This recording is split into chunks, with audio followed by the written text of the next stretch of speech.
Hey, traveler, Paimon. Oh, Paimon knows that voice! Over here.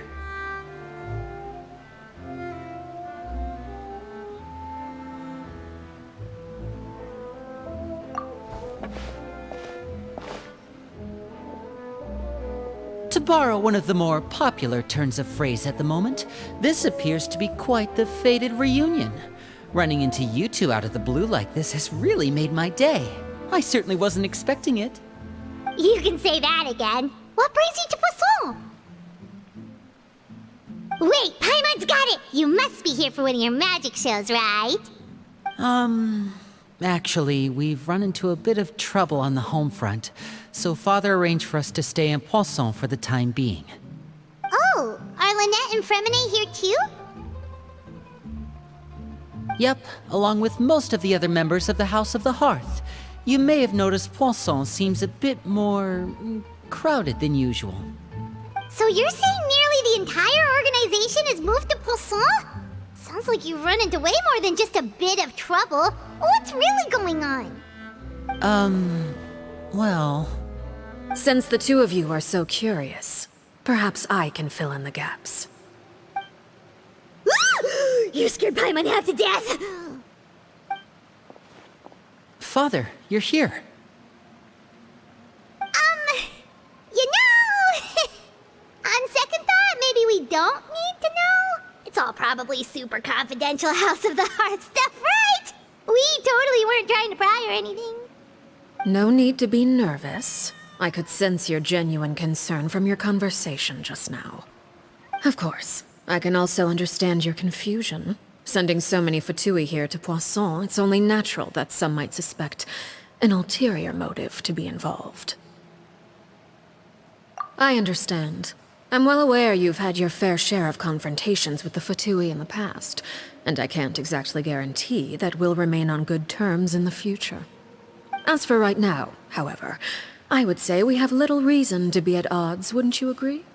The House of the Hearth could stand to be more open with those who have worked so closely with us in the past.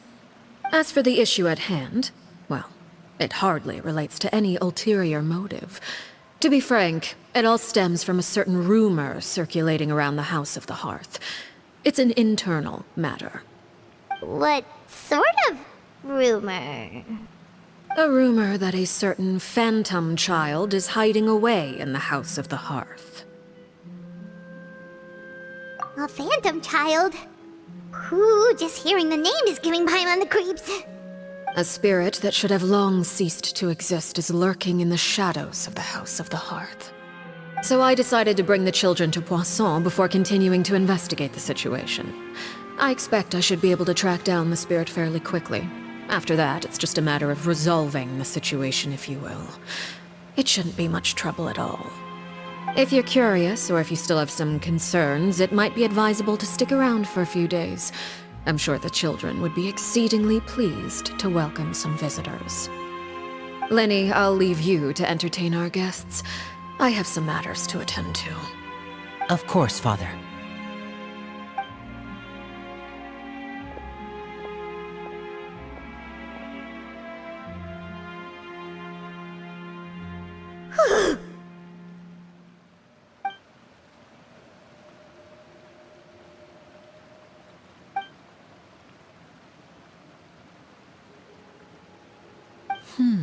It has long been a dream of mine to invite you to our home and introduce you to my other siblings. You're quite well known in the organization already. A lot of people have been talking about you, especially after everything with the prophecy.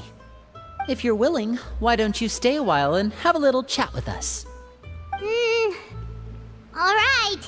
We don't have anything else to do right now anyway. But let's be clear, we're just gonna be there as guests, okay? Don't get any funny... Oh, wait a second. For your guests, that probably means we'll be treated to lots of yummy food, right? Of course. During our stay in Poisson, we've been helping out the locals with some fishing. We bring in quite the bounty every day. In fact, today's the perfect chance for me to show you what I can do in the kitchen. Let's go. I'll take you to where we're staying. We rented this house from one of the locals to use as a temporary base. I'll come back later and tidy up a bit. After that, it should be all ready for you to stay in tonight. Awesome, thanks! So, where are we off to now? Well, when I happened to run into you two earlier, I was actually in the middle of distributing some supplies.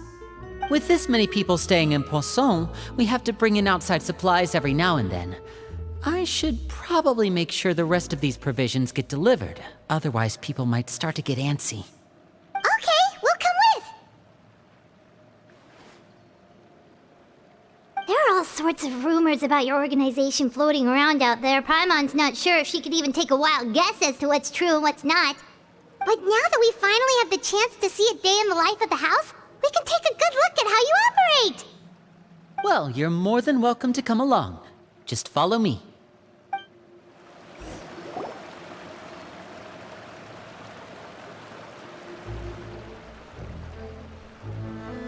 Linny! We're finally here! The supplies. I'm assuming you've... Brought them with me? Yep, here you go. Hello? Something caught your eye? It's the Traveler and Paimon! No way! Come here, everyone! Hurry! The Traveler and Paimon are here!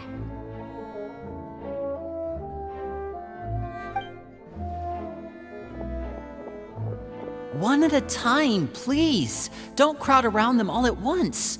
We don't want to scare off our guests now, do we? Oh, it's all right!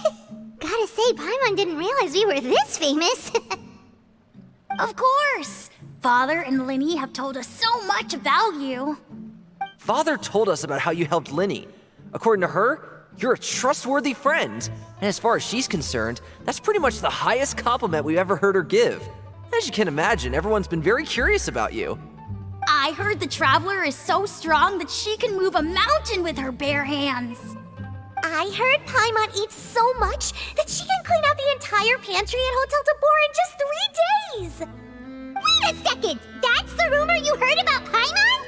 Oh, not cool at all! Oh wait, when guests visit, you're supposed to give them gifts and stuff, right? Oh, we don't need something like that. Besides, we don't have anything to give to you! Come on, we insist! I can give you some of my new potions. Just pick your poison. And by that, I mean medicine or actual poison. I've got both. Huh? Or maybe Shaplo can teach you guys about stealth! He's super good at it! He's never been caught. Ah, now that's not a bad idea. I know you usually prefer to fight head-on, but it never hurts to expand your bag of tricks, right? When it comes to eliminating your enemies, staying quiet can go a long way. Trust me, I would know. I was poisoned not too long ago, and I'm still dealing with the after effects. So I'm not quite as good as I was before, but I can still give you some pointers. Wait, when you said gifts, Paimon didn't think you meant poison and stealth tactics. But those are the best things we can give you. You don't like them? Ooh, how about this? Tell me the name of someone who really annoys you, and we'll teach him a lesson for you. All right, Fold, Selwar. I think that's enough suggestions for now. When it comes to being a good host, it's the thought that counts. You don't need a physical gift to make our guests happy. In fact, pestering them with suggestion after suggestion might make them more annoyed than anything. I would say your enthusiasm has certainly gotten across. Really? Awesome! It's been so long since we've had guests to play with. If there's anything you need, just let us know. Yeah, especially if it's poison or something. I've got all sorts of potions for that. Well, we'll talk to you all later. We've still got supplies to distribute. All right, see you later.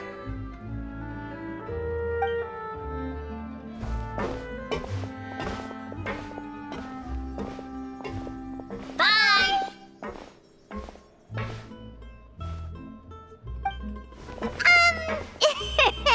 Lindy, about all that poison and stealth tactics talk just now. Scared you, did it? That kind of talk comes with being part of the House of the Hearth.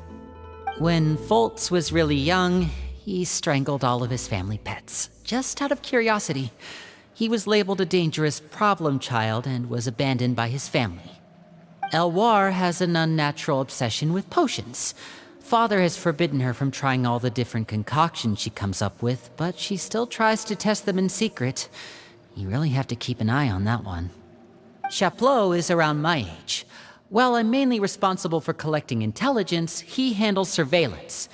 He's very passionate about his work and has no reservations about taking on some very difficult missions. I know you two probably aren't used to that kind of talk, but I can promise you they only had the best of intentions. Things like stealth tactics and developing different poisons, they really mean a lot to them. They were just trying to share the best of what they could offer, that's all. Filial, supplies are here. Thanks. And who are these two? Outsiders? Allow me to introduce you. This is the Traveler and Paimon. Oh, you're the famous duo I've been hearing so much about. It's nice to meet you. I heard you've traveled to all sorts of places. Is that true? Of course! We're making our way all across to that! Oh, good for you. You must be pretty familiar with Fontaine by now, then. Have you seen the new opera that started running recently? I think it's called... The 4,000 Thieves? Oh, this is the first we've heard of it. It seems like it's going to be fantastic. From what I've been able to tell from the posters, anyway. You should definitely check it out if you have the time. Oh, and there's the Blind Maiden, too. That one is supposed to have audience interaction. Seems pretty interesting. After this mission is over, I think I'll go get a manicure. Oh, maybe I should dye my hair. Wonder how much it'll cost. Is it just Paimon, or do these two seem much easier to get along with than the others? Looks like the House of the Hearth has some normal members after all. I heard that. Oh! Oops. I'm guessing you're referring to Foltz and the others? Yeah, we're definitely not all like them. I bet those crazies are practically foaming at the mouth right now. I'm sure they just can't wait to get back to Snezhnaya to carry out the plan. That's enough, Filial. Don't talk about family members behind their back, right?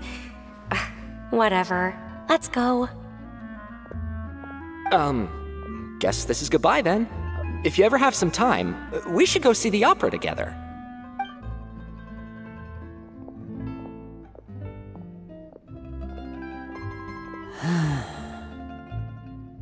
Well, that's it for the supplies. We should probably head back as well.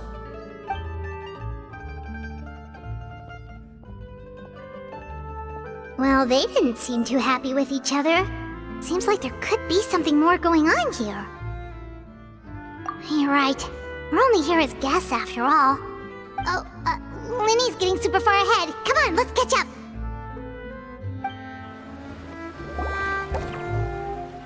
So, what do you think of the members you've met so far?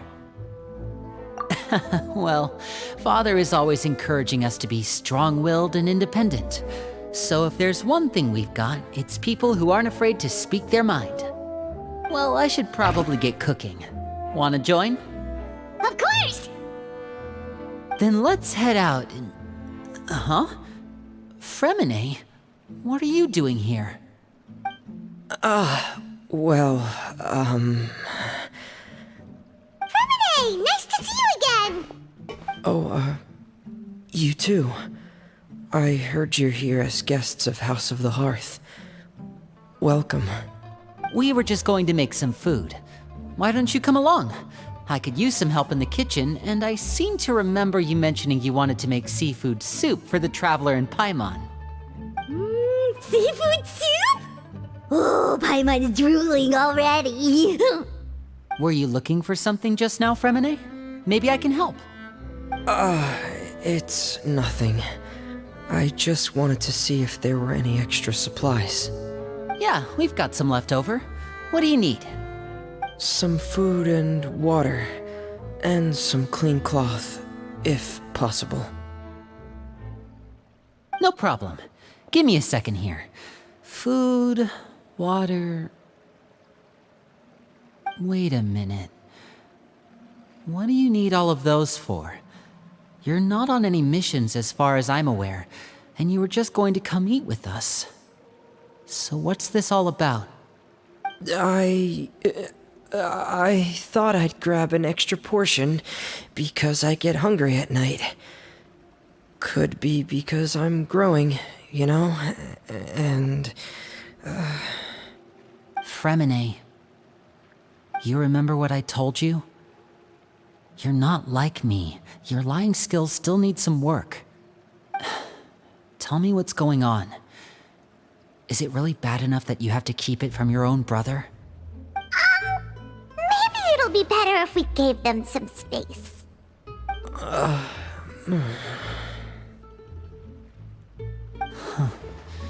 This is the first time I've seen that kind of look on your face. Whatever happened, does it have something to do with Father? Yes. Just follow me. You're back! Oh, and you've brought some friends with you this time. Hello, my name's Linny. I grew up in the House of the Hearth. And you are? Hi, Linny. I'm also a child of the House of the Hearth, just like you. You can call me Clairvy. Clairvy? It's nice to meet you. Does that name ring any bells, Linny? No, not at all. That's not a name we have on our roster, I'm sure of it. What I'm not sure of, though, is how she managed to sneak in. She must be the phantom child Father's been searching for. From the looks of it, I'm guessing you were the one that found her, Fremine. You, haven't told Father, have you? No, I haven't told anyone. I've just been keeping her hidden. For how long? About half a month now. So ever since we got to Poisson, then, do you have any idea what you're doing? I know what I'm doing. Really? 'Cause from where I'm standing, it looks like you're hiding the very person Father has been trying to find. If Father finds out about this, everyone involved is going to be punished. You know the rules of the house, Fremine. I know you do. Father doesn't tolerate any form of betrayal. So why are you doing this? I've thought it through. And I just can't hand her over like that. Linny, don't you remember last year? Sheplo nearly died after getting poisoned during that one mission. He wasn't able to get back before the poison started taking effect, and not a single person was there to help him. That night, while I was sleeping, I heard a voice telling me to go save him. I opened my eyes, but I couldn't find the source of the voice. I thought maybe I was just hearing things, but I went to look for him anyway. Luckily, I got there with enough time to save his life. That feeling of being haunted, of hearing voices, it's happened many times in the House of the Hearth. I'm sure you've noticed. So what you're saying is, that was her? She was the one who spoke to you that night? Unless there are other spirits roaming around the House of the Hearth, I don't think there's any other possibility. If Clairvy were our enemy, it wouldn't matter whether she was a spirit or an actual child. I would have acted without a second thought, because that's what Father ordered us to do. But she's been living with us, helping us from the shadows all this time. I think that makes her family. I couldn't just hand her over to be dealt with. Not when there's so much we still don't know. So what's your plan then? You can't keep her here forever. Someone is bound to find out eventually. I haven't thought that far yet. I don't want to disobey an order from Father, But I also don't want to put Clairvy in danger. Come with me. There are a couple things I'd like to say to you in private.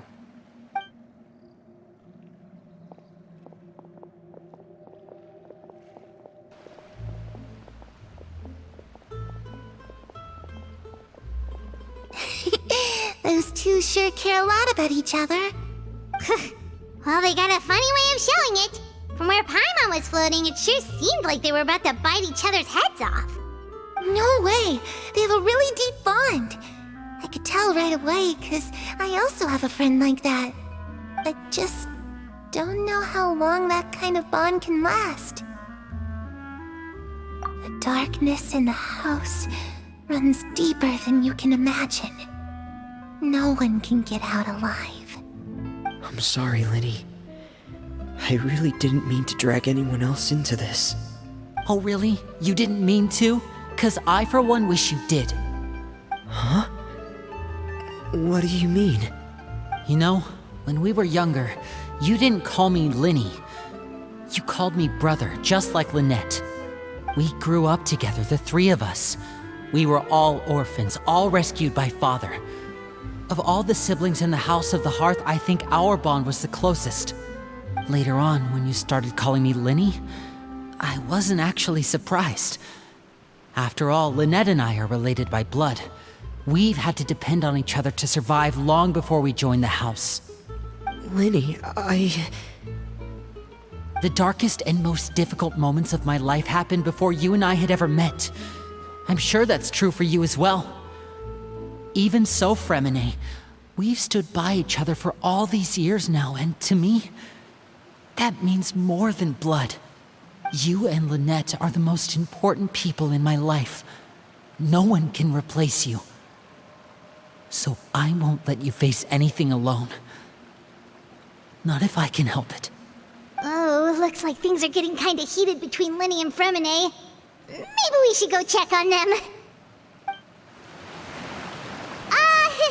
Hey, you two! Hope we aren't interrupting anything. Like a fight, or... Oh, wait a minute, Fremine. You're not crying, are you? Is everything alright? Everything's fine. Thanks for asking. Well, we're all friends here, right? We've been through so much together, so if there's anything we can do to help, just say the word. It's just a small family dispute. It's not something our guests should trouble themselves with. In fact, it might be better if your stay ended here. What are you getting at, Traveler? When guests are around, families are often on their best behavior. And any disputes are less likely to escalate. That's what you're trying to say, isn't it? I just... Thank you. I was really hoping to keep you out of it. But even if I could think of some other reason to turn you away, I'm not sure I could convince you. I know things could turn dangerous, so I promise you this. From now on, I'll protect you like my life depends on it. Me too. Well, back to the matter at hand then. If we don't plan on handing Clairvy over to Father, then our only other option is to solve the mystery of her identity before Father is able to track her down. That means finding out where she came from and what she's doing here. Then we can send her on her merry way and pretend like none of this ever happened. I've tried that already. And? And... nothing. I tried taking her somewhere really far away, but... after some time, she just reappeared. She even came with us all the way to Poisson. It seems like wherever the house is, she follows. I don't know much about spirits. Do you two have any ideas? Let's see here. Paimon remembers hearing something like, if you fulfill a spirit's last wish before they died, they'll let go of whatever's keeping them here and return to the ley lines. Oh, it's just that Paimon doesn't really remember where she heard that, so it's not guaranteed to work or anything. Well, sounds like it's worth a shot. Guess that means we should go ask her about her wish. But first, Fremine, I need you to promise me something. What is it? I need you to promise me that this will stay between the two of us. We're the masterminds behind this whole thing. No one else gets involved. Can you do that for me? Of course. I promise. All right. Then let's seal the promise just like when we were kids. Fist bump on 3. Ready? 1, 2, 3. I swear.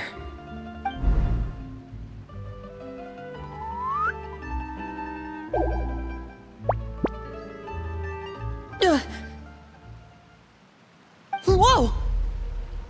Lynette! But what a surprise! What brings you here, dear sister?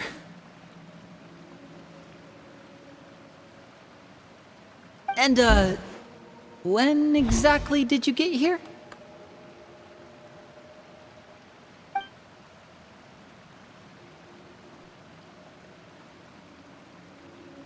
You're an idiot, brother. And you too, Fremine.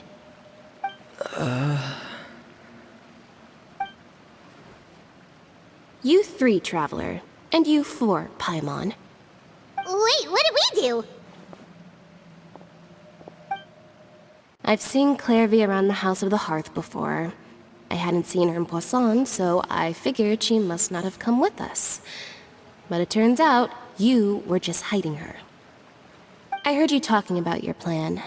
Rather than steering clear of the situation, I'd rather fully join in.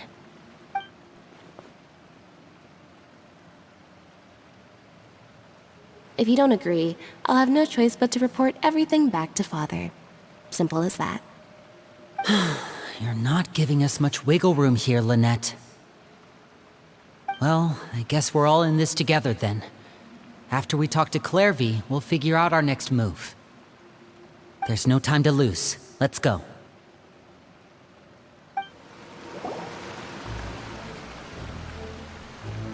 I'm full. Thank you for bringing me this food, you guys.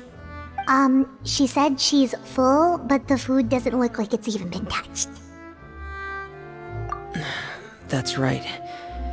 Based on what I've been able to observe, it doesn't seem like Clairvy can interact with the physical world at all.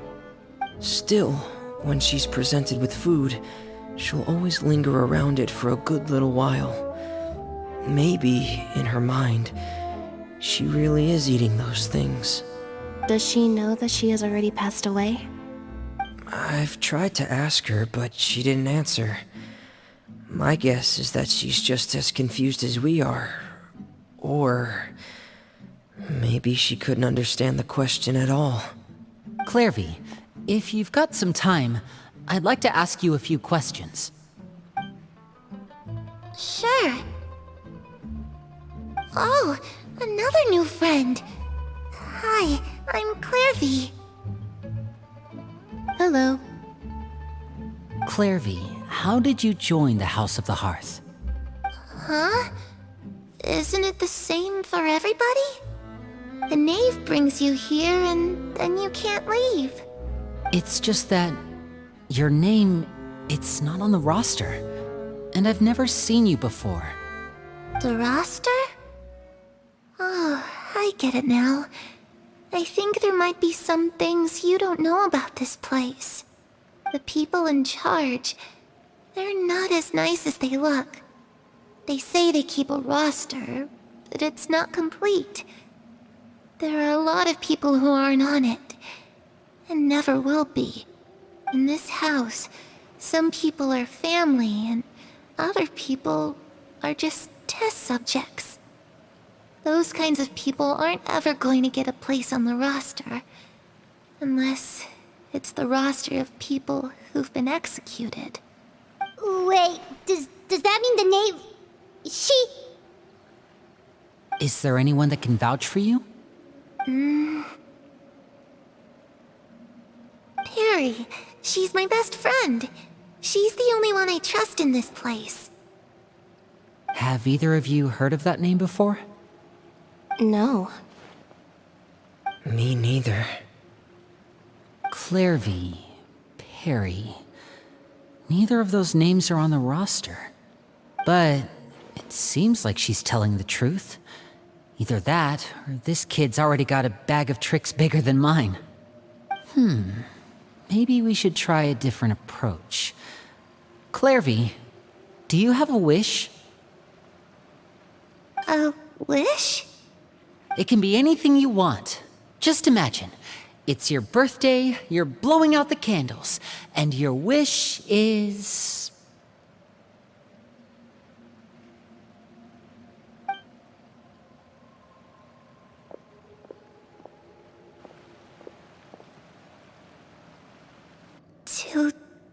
To go outside, where the sun can find me.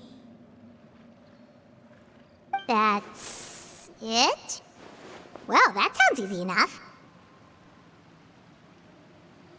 The darkness in the house runs deeper than you can imagine.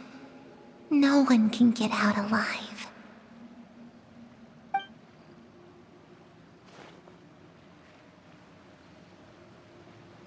Okay, time to divide and conquer.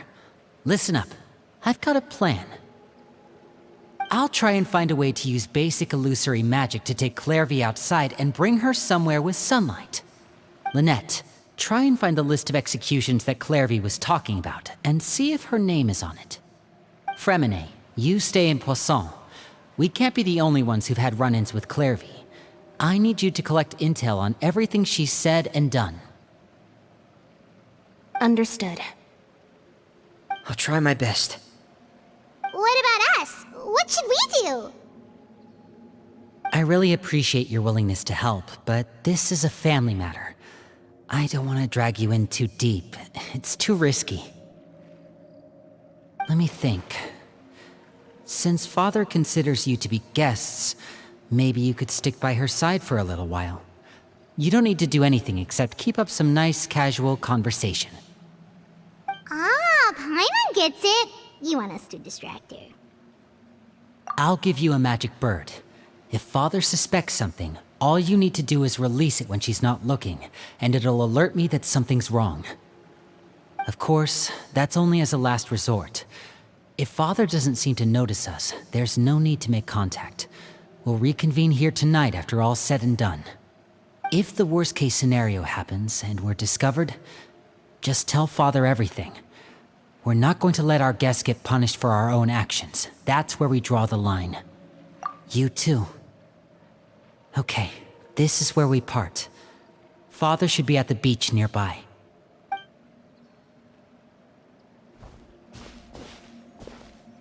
I really hope this goes well. No, it has to go well. That's the only way this can get resolved.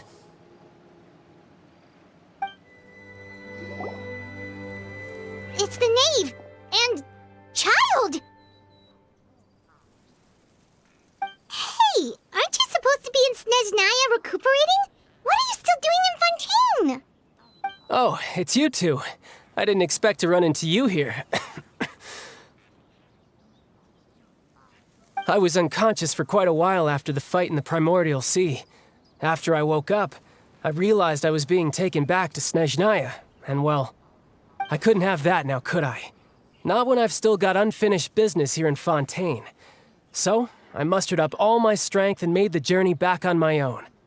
What sort of unfinished business are we talking here? It has to do with Skirk, my master. I really wanted to meet up with her, but by the time I got back, she had already left. I still have so many questions for her. Without any other leads, all I could do was ask the knave to help me track her down. She must have left behind some traces from her time in Fontaine. Oh, okay, so have you found any clues? Unfortunately, no. While the House of the Hearth is adept at collecting all manner of intelligence, certain existences can still manage to escape our purview. Basically, unless Master feels there's a need to meet with me, she's not going to be found. But that problem has an easy fix. I just need to become stronger, and then... Paimon thinks you should focus on getting better first. The worst of it is over. It's all thanks to that one kid from the House of the Hearth. Elwar, I think her name was. She gave me a bunch of random potions to drink. They didn't go down easy, let me tell you. Pain and chills all over. But they really did help speed up my recovery. And that's good, because it looks like I really do have to head back this time. The old man's been putting the pressure on me. He sent someone to tell me I'm needed for some sort of project. Project Stuja? Yeah, that's the one. I heard Regrader's involved too. I'm not looking forward to having to listen to all his monologuing, that's for sure. Hey, maybe you could think of a way for me to stay in Fontaine for a little longer. Helping Linny and the others brush up on their fighting skills would be far more interesting. If you and I could spar, that would be even better. I've been waiting for a chance to see you go all out. And what a sweet little daydream that is. But I also have a role to play in all this. I'll be leaving Fontaine shortly as well. Besides, considering how little they see fit to step outside the homeland, being called on to return to Snezhnaya by such illustrious dignitaries, what a great honor. Wouldn't you agree? One I could do without, I'd say. Is it just Paimon? Or does it kind of seem like they're... So, dear guests of the House of the Hearth, to what do I owe the visit? Well, we just... Right! We're super close to Linny and the others, but we still don't know much about you! Is that so? Introductions have already been made, have they not? Oh, well, you see? There's only so much you can learn about someone from a short introduction. At least tell us something a little extra, like... Why do you call yourself father? Good question. I'd also like to know. The fact that you have to ask tells me our intelligence work has been quite successful. Telling you the answer to that question would only serve to undermine that success. And we can't have that, now can we? Spoken like a true diplomat. That was some expert sidestepping right there. Well, if there's nothing else, I think I'll take my leave. I still have a small matter to resolve at home. Wait, don't go!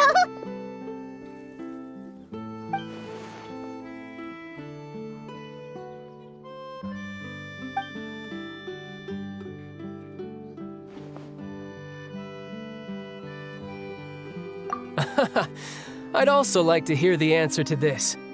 I've met some of the members of your organization, and they all seemed like really good kids. They actually reminded me of Tonya and Tusser. Which, by the way, if you ever betray them, I'm just letting you know, I won't let you off easy. And why would I betray them? Well, you've already betrayed the House of the Hearth once, haven't you? At least, that's what I heard.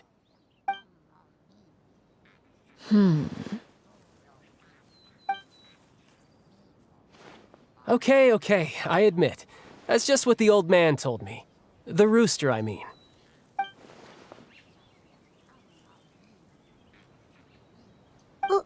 Wait, did you really do something bad to those kids? Never mind what I've done. I'm more curious as to what the mighty rooster had to say. Care to enlighten me? Well, nothing much. Just some stuff about you taking out many other members of the House of the Hearth, and even going so far to attack your own family. I see. Oh, based on your reaction, I'm guessing it's all a bunch of lies. Hardly. I don't appreciate his particular turns of phrase, but I suppose he didn't say anything untrue. Although, it would be more accurate to say that there is a certain level of prejudice involved, but I don't intend to clear that up just yet. Prejudice has a funny way of concealing the real truth behind certain things, an attribute that I find to be quite advantageous. Call yourself a Fontainian, for example, and people will assume all sorts of things, when the real truth is that this is simply the land where I was raised. Huh? You're not actually from Fontaine? But then why did you try to help out with the prophecy and everything? I was trying to protect the children born in Fontaine. Claiming that I myself was a Fontainian simply made it easier to operate. People would hardly suspect a fellow Fontainian of having any ulterior motives. Who wouldn't want to save their homeland after all? The primordial sea wouldn't have any effect on me, but it would have caused great harm to the House of the Hearth. Well, you wanted extra information, didn't you? There you go. I hope that satisfied your curiosity.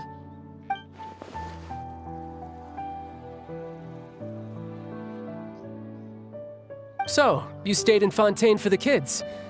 I guess I was wrong to believe you'd betray them. Apologies. Looks like I was holding on to some prejudices myself. Good. Like I said, I like it when others have misconceptions of me. Actually, while I was recuperating at the House of the Hearth, there was something else that really caught my attention. I heard that members always resolve disputes and arguments with a friendly spar, and the loser has to back down. Seems pretty cool if you ask me. Would also give them plenty of opportunities to hone their skills. Well, that's only a recent development. In the past, such spars weren't nearly so friendly. The losing party would lose everything, including their life. They were that high stakes? Whew, at least that's not a thing anymore. Well, the current atmosphere's not half bad. I'm a bit jealous, actually. You've got so many family members around you, and you even get to live with them. Having a lot of family around means dealing with a considerable amount of bickering and scheming. Once Tonya and Tusser enter their rebellious phase, I'm sure you'll understand. Just imagine. Tusser becomes obsessed with plucking out strands from the rooster's mustache, or Tonya decides to dye her hair 42 different colors. Okay. I get the picture.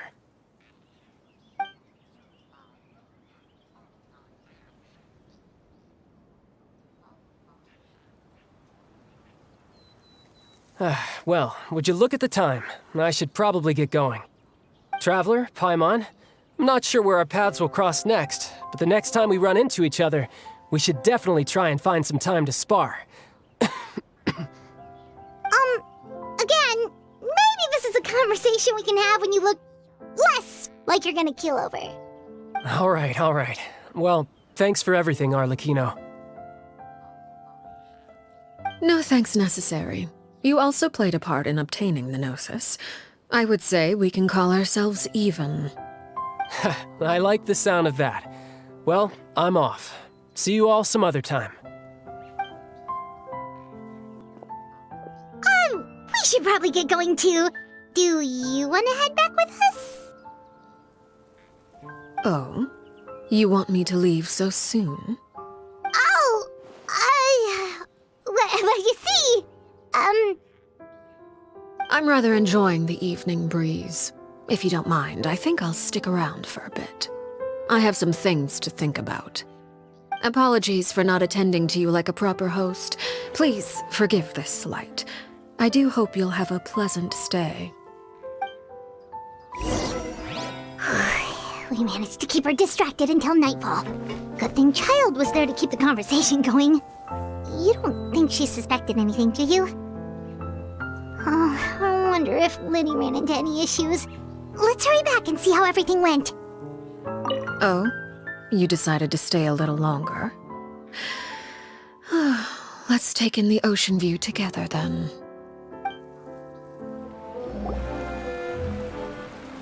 Liddy, how did everything go? Well, long story short, we ran into a small issue. Clairvy can't go into the sunlight. Everything was fine at first. She followed me up to the surface just like I told her.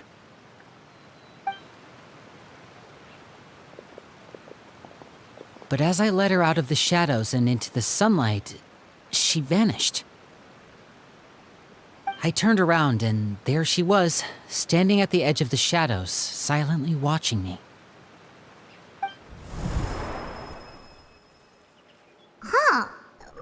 she's afraid of sunlight, or... No, it wouldn't be her wish if that were the case. Well, we could always try pushing her into it. Oh, true. I've pretty much tried it all already. Nothing worked. Eventually, the sun went down, so all I could do was bring her back here. How did it go with you, Lynette? Good. I've got the list. It's right here. Really? Well, what are we waiting for? Let's take a look!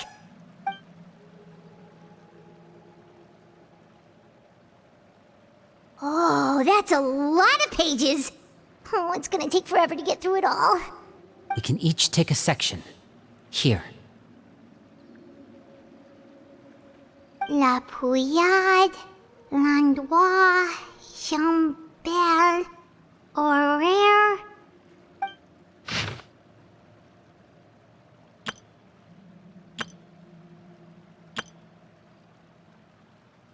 Oh, yikes.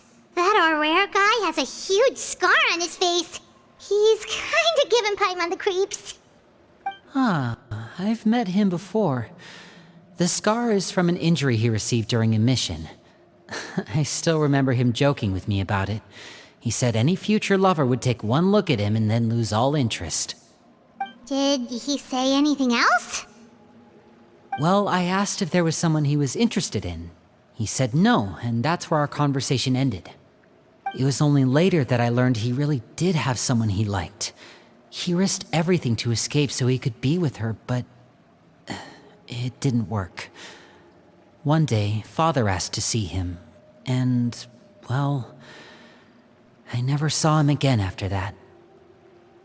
Wait, so that means the knave, It may seem cruel, but it's just one of the rules of the house. Betrayal is not to be taken lightly. We know too many secrets to come and go as we please. So, if you do try to leave, you pay with your life.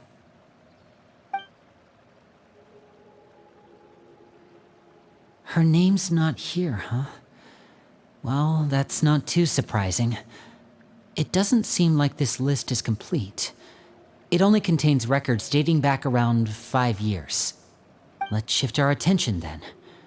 Fremine, were you able to find anything out?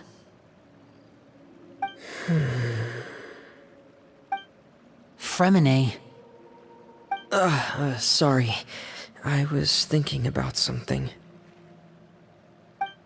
I managed to talk to quite a few people, but I couldn't help but notice that the atmosphere in the house was a little... strange. Strange? Yeah, I mean, I know there have been arguments in the past, times when people haven't gotten along.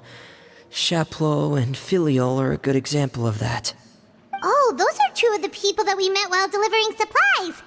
Paimon can see how they might not get along. They had very different vibes, and their, interests seem to be pretty different as well. That's to be expected, actually. Father brought us all here, shared her knowledge with us, taught us how to fight. That's one thing we all share. But that's also where the similarities end. Not all of us feel the same desire to stay here.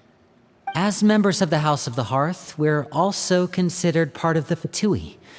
And to a lot of people, that's an identity they never asked for. Certain members get older and realize they want something else for themselves. But considering the rules of the house, most people would never say that out loud. People like Chaplot and Foltz are loyal to Father and her vision. They're proud to be part of the Fatui. Filiol and Nantoy, on the other hand, well, they aren't quite as enthusiastic. These kinds of conflicts have always been there. It's not like Father is in the dark about any of this. Well, that's true. But it just feels like things have gotten worse lately. Filiol and the others, it seemed like they were meeting in secret to talk about something. I can't say for sure, but I think they've met Clairvy. You think she's been inciting them to act out? No, not exactly. But I wouldn't be surprised if she said something to them about the darkness in the house and how deep it runs. She's told me about it before. Experiments being run on children. People being used as pawns on the battlefield without so much as the strength to survive. And they just believed all that? Without any evidence? Clairvy's words probably gave them the excuse they were looking for. Whether they actually believe them to be true is secondary. This is all because of Project Stuja, isn't it? Whoa. Hold on a second. What's this Project Stuja all about, huh? This is the second time it's come up now. Sorry, but I'm not sure of the details either. I only know what Father has told us, which is that it's something the Rooster and Regrator have been working on together. Apparently, it has to do with the Fatui's strategic plan for the future. Because the House of the Hearth was so successful in obtaining the Gnosis, we now have the honor of playing a key role in Project Stuja. Wait, but isn't that a good thing? Key role is just another way of saying dangerous role. To us, the whole thing is an inconvenience. Father thinks so too, but she's in no position to refuse. Their plan isn't exactly unreasonable, and they've been funneling the house a lot of funding. It's just that we'll lose a lot of members in the process.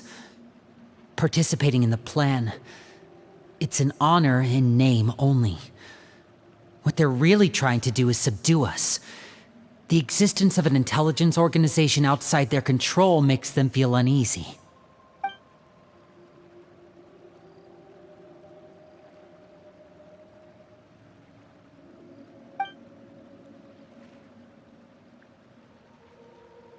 Okay, super complicated top secret Fatui business aside, what does all of this have to do with the conflicts you were talking about earlier? Paimon doesn't get the connection. External pressure has a way of exacerbating internal strife. You can't overlook the power of fear either. People are afraid of dying, and that fear is often the impetus for a lot of stupid decisions. I thought resolving the Clairvy situation would make everything go back to normal, but it looks like things are more complicated than I thought. If we leave Filiol and the others to their own devices, sooner or later, Father will be forced to take action. We can only focus on one situation at a time, brother. You're right. Even if we confront Filiol and the others, it won't do any good. It might even make matters worse. We should focus on Clairvy for now. Well, it's getting late. We should head back and get some rest. We'll try again first thing tomorrow. Lynette, you stick with me this time. Fremine, keep a close eye on Filiol and the others. Make sure they don't do anything they'll regret. Good work today, everyone. Have a good night, and I'll see you tomorrow.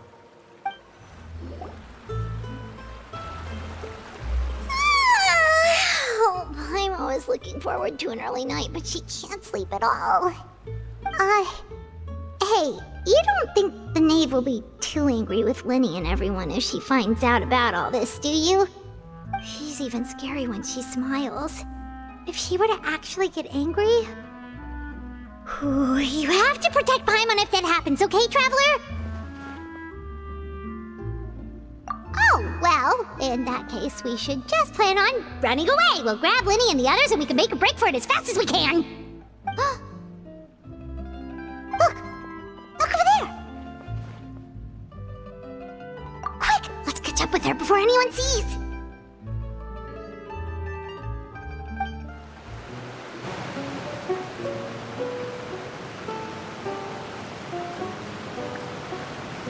Clairvy!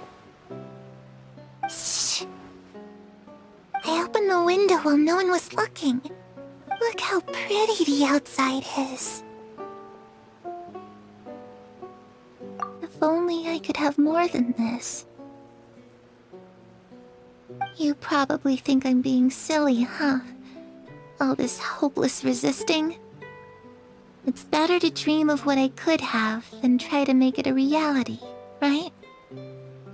Please, help us get on the same page here, Clary. We need you to tell us what you know. Can you do that?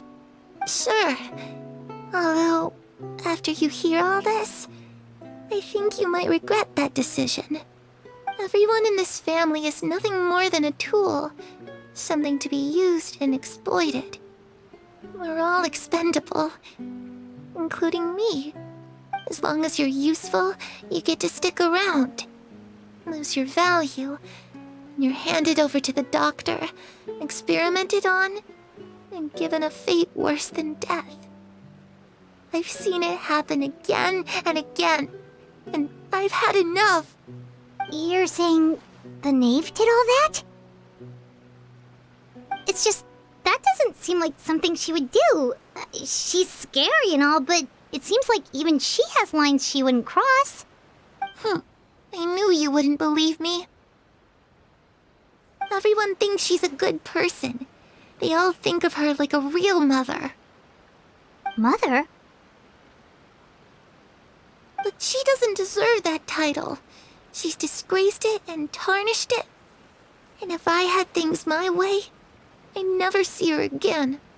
If only Perry were here, she'd understand. Perry. There's that name again. Also, Paimon's getting a strange feeling. It almost feels like she's not really here with us. Paimon can't tell if she's actually talking to us or if she's mistaken us for someone else. Well, in any case, it seems like she really needs someone to talk to. We should keep her company for a little longer. She looks so young. But it seems like she's been through a lot. It's getting windy. I should close the window. Ooh, look at the moon. Isn't it pretty? Hey, wanna hear a secret? I heard that if you look up at the night sky in Snezhnaya, you can see the aurora. It's supposed to be super pretty. Even prettier than the moon tonight. Perry and I promised each other that once we're older, we're gonna go see it together. But I can't find her. I'm worried she's also been... No, that wouldn't happen to her. She's special. Mother likes her a lot. I should really go talk to Mother, but we just fought. She doesn't want to see me, and I'm too scared to face her. What should I do?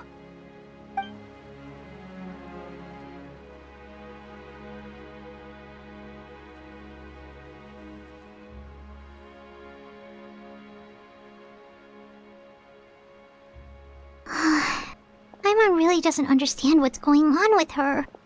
Well, let's head back. We've got an early morning tomorrow.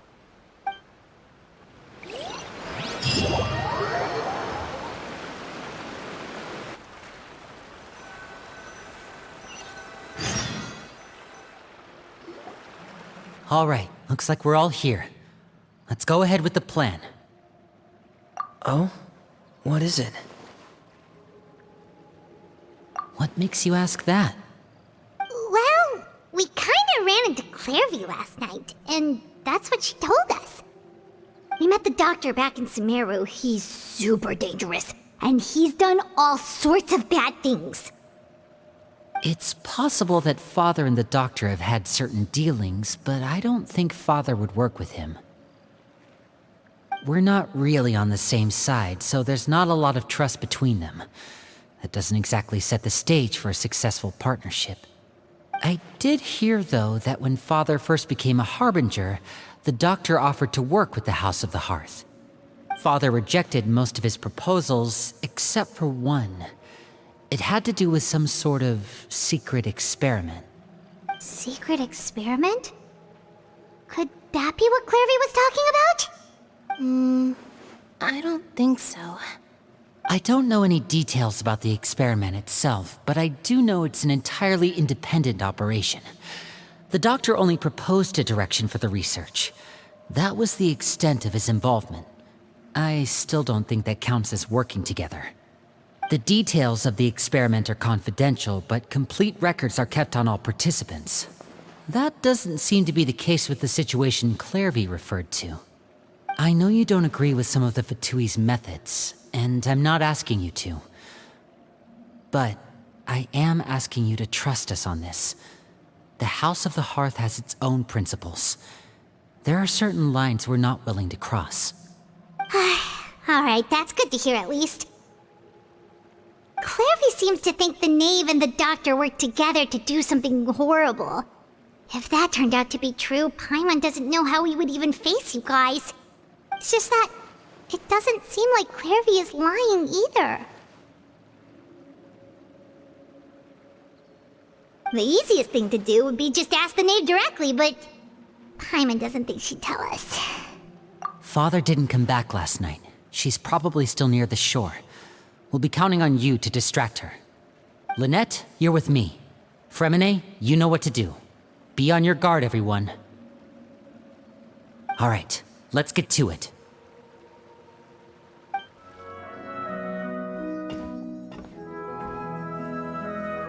Ah, it's you two again. I must say, you look a bit pale. Did you have trouble sleeping last night? A little. Perhaps if you had less on your mind, you'd be able to absolve yourself of such troubles.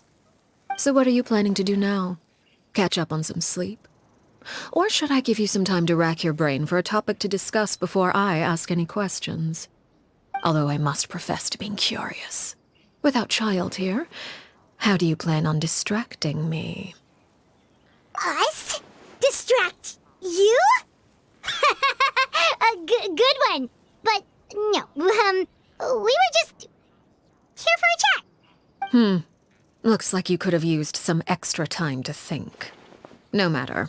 If you don't have any other plans, why don't you accompany me somewhere? Don't worry. I'll be sure to steer clear of any scheming children. The ocean breeze is sure nice today. Children always think they can hide things from the grown-ups. But nothing gets past me.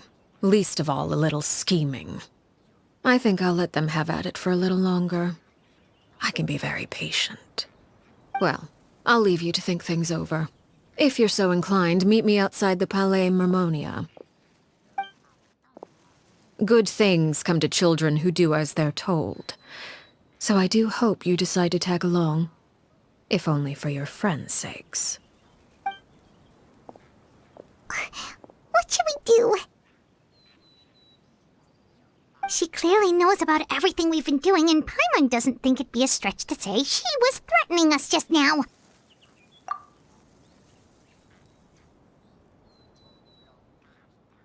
Oh, good idea. Hopefully he sees it in time.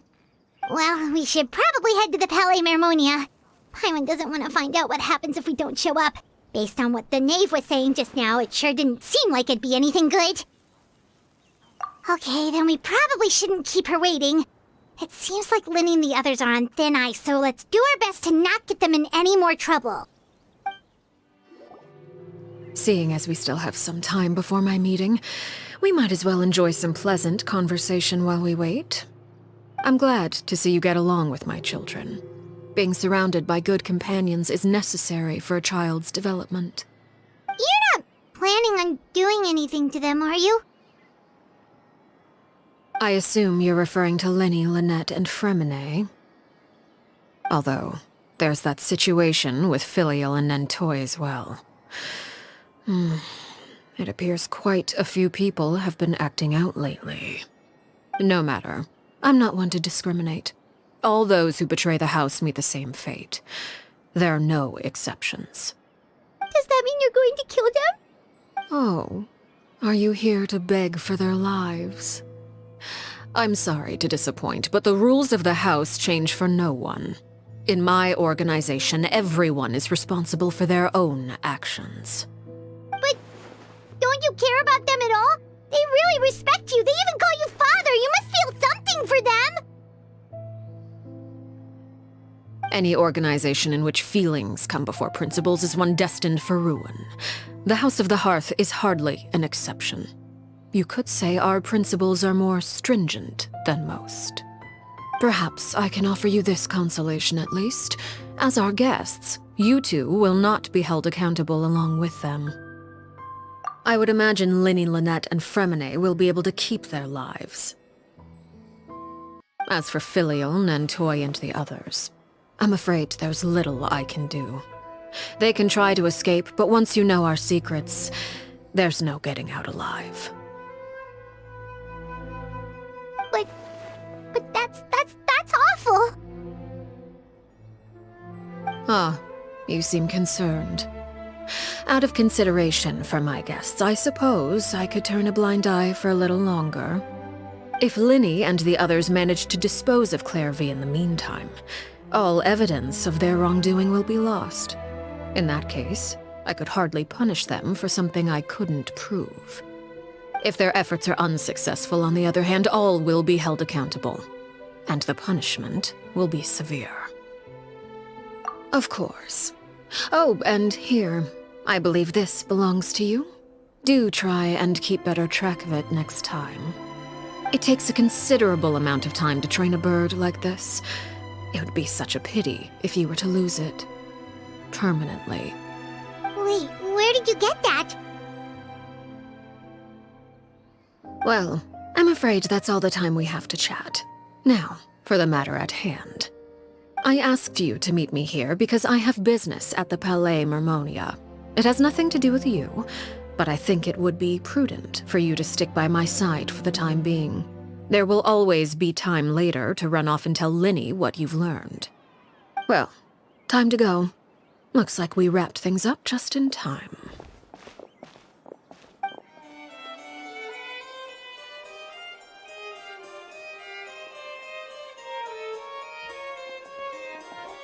It's been a while, Monsieur Neuvillette. I must say, I wasn't expecting my meeting request to be approved quite so quickly. The Palais Mermonia operates with an efficiency worthy of admiration. It is only right that an esteemed diplomat such as yourself should be afforded the proper level of respect. Although, if I may speak plainly, I must confess that I did not anticipate we would have the occasion to meet again after presenting you with the Gnosis. I see you've brought the Traveler and Paimon with you as well. If I may inquire as to the purpose of your visit. I'll be departing Fontaine shortly. There is, however, an outstanding matter that I would like to see resolved before I go. It requires a rather lengthy explanation, I'm afraid. So I took the liberty of explaining everything in this proposal. Please review it at your leisure, Monsieur Neuvillette.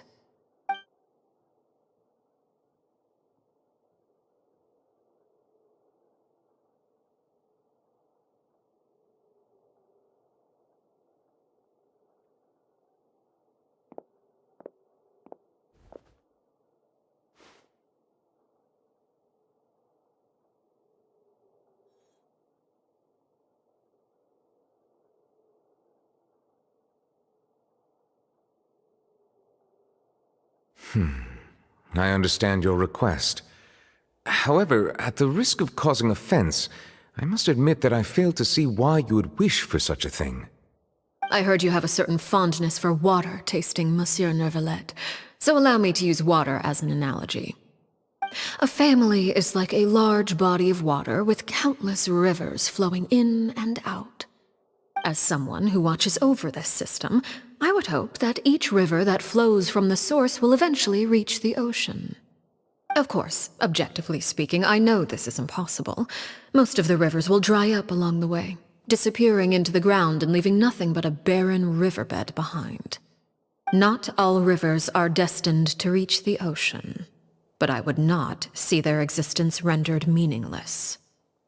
I believe the water that flows within them is simply meant for a different destination, like a field in need of irrigation. Or perhaps the glass of a certain water-tasting enthusiast. Did you get any of that, Traveler? Your words paint an optimistic picture indeed. Allow me to remind you, however, few among us are willing to sip from a glass filled with tainted water.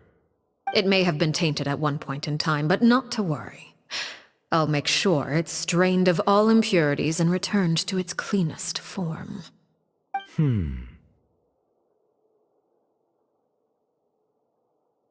I seem to recall there being a transactional aspect to your proposal. Perhaps you could expound on that? If you accept my proposal, Monsieur Neuvillette, I will gradually withdraw my forces from Fontaine. And, unless absolutely necessary, I will no longer carry out any special missions within Fontaine. I presume I can take your words to mean that, in the future, cases similar to the Tartuffe assassination will cease to cross my desk? Tartuffe? Ah, that thief who embezzled funds from all those charities, you mean? My deepest condolences to his family, but without any evidence, I cannot imagine how the House of the Hearth might have been involved in his passing. Of course, if you accept my proposal, Monsieur Neuvillette, I'm sure certain measures could be taken to reduce the frequency of such troubles. You choose your words carefully indeed. In that case, I am inclined to accept your proposal. My thanks for your generosity, Monsieur Neuvillette. Well, with that settled, we should be going now. I took the liberty of bringing along 2 bottles of spring water from Snezhnaya for you to enjoy. I do hope I get the chance to hear your impressions. Perhaps at our next meeting, yes? Indeed. I trust you would not overlook your commitment in the meantime. All right, Traveler Paimon. Time to go.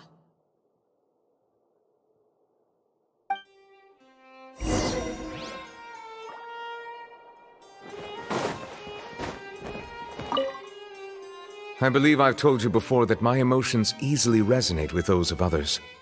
Yet in the few meetings I've had with that Harbinger, I haven't been able to sense any aspect of her emotional state. Her mind is like a still body of water. Who knows what darkness lies in its depths, and the lack of ripples on the surface gives nothing away. It's unclear whether this is her natural state of being, or whether it's an incredible strength of will that gives her the ability to master her emotions. Either scenario, however, suggests she is a very dangerous individual. I do not expect an explanation as to why you two are by her side. Whatever your reasoning, I would only advise you to take caution.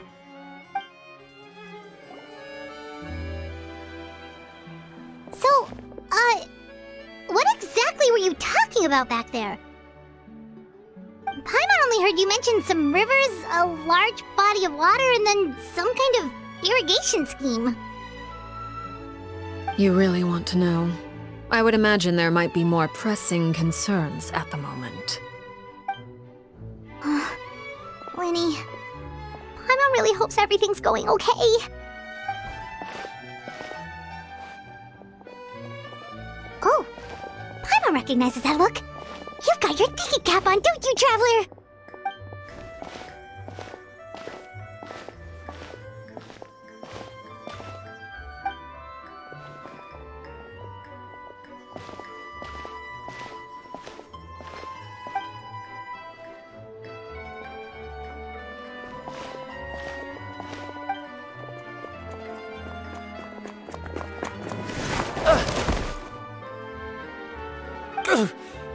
Oh, shoot. Are you alright? Oh, jeez. I'm so sorry. I was so focused on selling these papers, I wasn't looking where I was going. Well, let me make it up to you at least. Here, take this paper. On the house.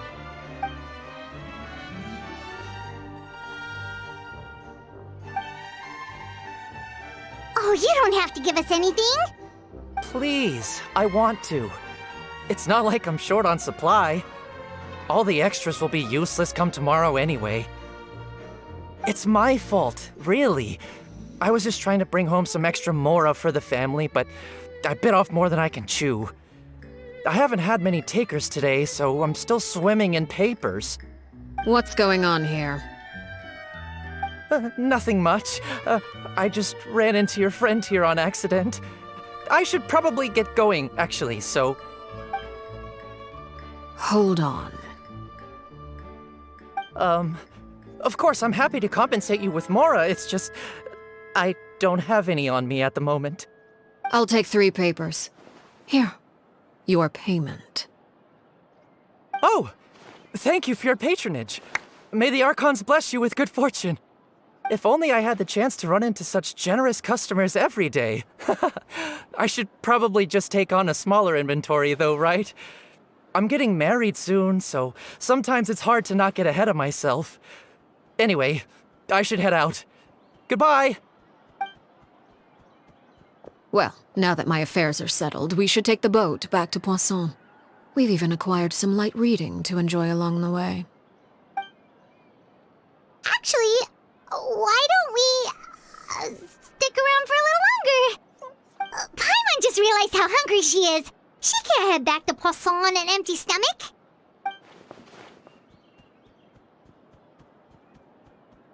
It appears you two are under the impression that delaying our return will somehow alter the situation in your favor. I'm sorry to ruin your fantasy, but your efforts are meaningless. That being said, I could be persuaded to give Linny some extra time. I just have one condition. If you agree to my request, I'll even answer some of your questions. You're quite curious about Clairvy, are you not? And my relationship to her.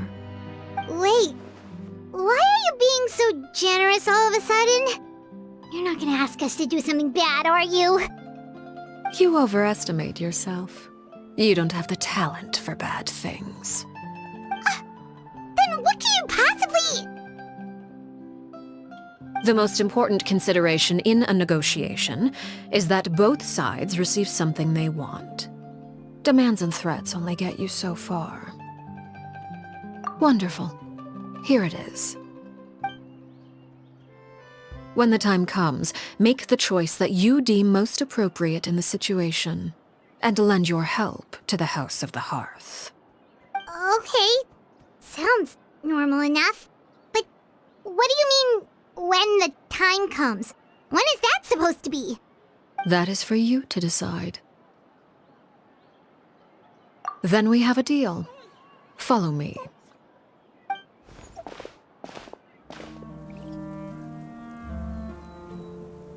What is this place? Somewhere long forgotten by everyone. It used to be a grand building. Now it's nothing more than a pile of rubble. No one comes here anymore, nor does anyone care about what once happened here. Although, this place does have something to do with the story I'm about to tell you. It was before I became a Harbinger, and before Linny and the others joined the House of the Hearth. Due to certain events, I first killed Clairvy and then her mother. And this is where it all happened. You were the one that killed Clairvy? Patience now. Allow me to explain Clairvy's side of the story first. I'll start from the beginning. Clairvy was 6 years old when she was brought by her mother, Crucibina, to live in the House of the Hearth. From the outside, it seemed like a fairy tale. A thriving family made up of kind adults and friendly children. Crucibina was the knave at that time, and the House of the Hearth was under her control. She was Clairvy's mother by blood, but she was also the mother to all the children in the house. Clairvy was happy here, for a time. But she quickly realized that being part of this family wasn't a fairy tale at all. It was a kind of purgatory. Purgatory? Exactly. The House of the Hearth takes in war orphans from all over Tevat. But as for how to raise them, that depends entirely on the person in charge. Crucibina came up with a novel idea.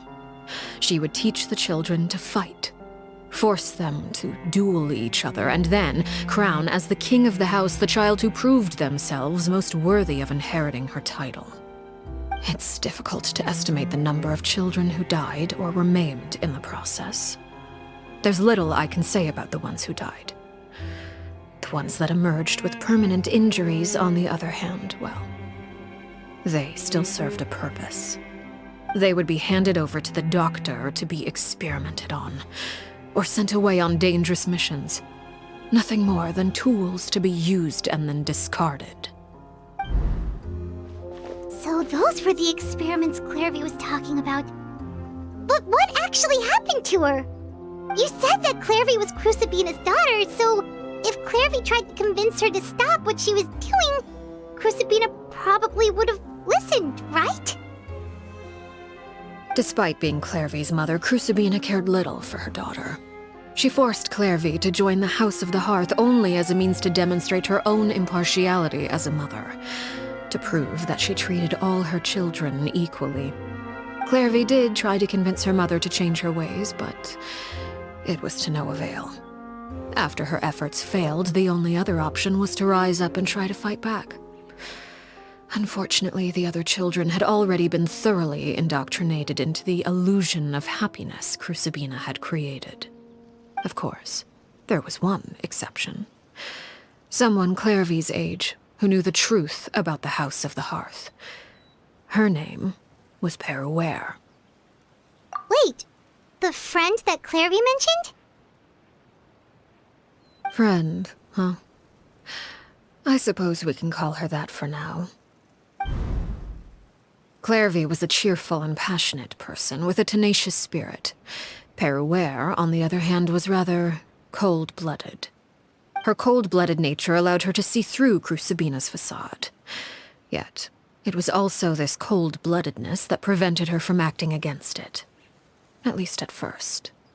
While Clairvy longed for freedom, Peruere was convinced that, amid all the fighting and violence, she would make it until the end.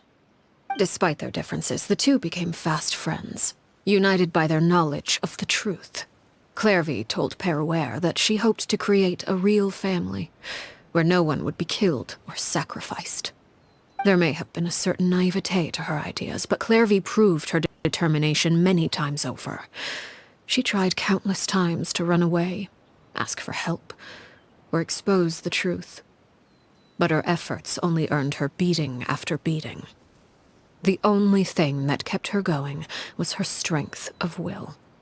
Even with her body racked with pain, she would still stand on her tiptoes and open the window at night. She and Peruere would look out at the moon together, a fierce longing for freedom shining in her eyes. But one day that light simply vanished. Oh no. What happened? Her hopelessness resulted from a culmination of things. 10 years had passed. 10 years worth of failure after failure. She and Peruere weren't children anymore, but finding any chance to escape still seemed as hopeless as ever. It was during this time that Peruere suggested a new plan. If escaping was out of the question, why not take down the very person sitting on top of this throne of lies? Mother herself. Clairvy rejected that proposal. She claimed that, as a famous harbinger, Crucibina possessed an unimaginable amount of power. Trying to kill her would have an incredibly low chance of success. Clairvy never gave another reason, but Peruere could see it written all over her face. Clairvy still thought of Crucibina as her mother. Killing her own flesh and blood was a line she couldn't bring herself to cross. If she couldn't escape and fight back, then only one option remained. Precisely. Death was the only way that she felt she could be free. It happened during a duel. When she arrived at the dueling ring that day, her partner turned out to be none other than Peruere. The very person that had stood by her side all those years. It was a fierce battle. But ultimately, Clairvy decided to let Peruere end her life. From that moment on, Peruere's journey was one written in flames. When the rain finally came and washed it all away, there she stood, the sole victor in Mother's endless game of slaughter. A trail of corpses strewn across her path to success. It was the very result she had predicted 10 years prior. Even then, she believed she would make it until the end. She wasn't surprised by the fact that she emerged as Mother's undisputed heir. Rather, her success left her with an inexplicable sense of restlessness. She was unsettled. And there was only one thing that could quell that sensation. Perhaps you two would like to take a guess as to what it was? Crucibina, you mean? But... Correct. This is the place where Peruere killed her best friend. A mere year later, this is also the place where she fought tooth and nail to kill the mother they shared. The moment she acted, any conception of what was right or wrong ceased to matter. It's one of the principles of the house. Only those who survive get to write the rules. Peruere won the battle, and became a harbinger herself. After which Her Majesty, the Tsaritsa, bestowed upon her a new name. Arlecchino. So the Perry Clairvy was talking about... It was you all along. You're Peruere. Arlecchino is just a name you got later. I left that name behind long ago. I must say, hearing it now does bring back memories. After I defeated Crucibina, the moniker of Mother died with her. I chose to forego the title she called herself, and even chose to give up my own name. I rebuilt the House of the Hearth under a new identity. Not only as Arlecchino, but as father. And that is where the story ends. Any more questions? Yeah. Based on what you just told us, Clairvy wasn't a little kid when she was killed. So the Clairvy we met... Was she really a spirit at all? I suppose you could call her an illusion born of flame. Her existence is like ashes to a fire. Something left over in the wake of blaze and ruin. You see, a certain power runs through my veins. It's not unlike a curse. My flames leave behind shadows of anything they consume. Of course, the chances of those shadows morphing into a sentient entity are exceedingly slim.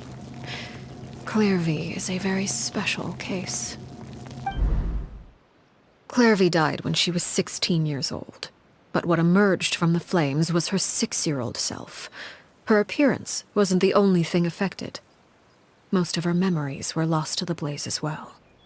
Memory is a mysterious thing indeed. Losing a portion of your memories will alter your sense of self. Lose 10 years' worth, however, and it would be like living in the past.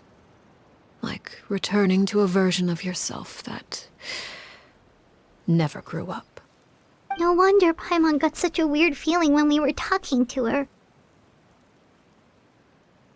Perhaps I should put it this way.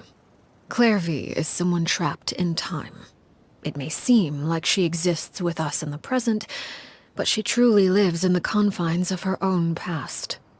So if all of that is true, then you must have known about Clairvy for a long time.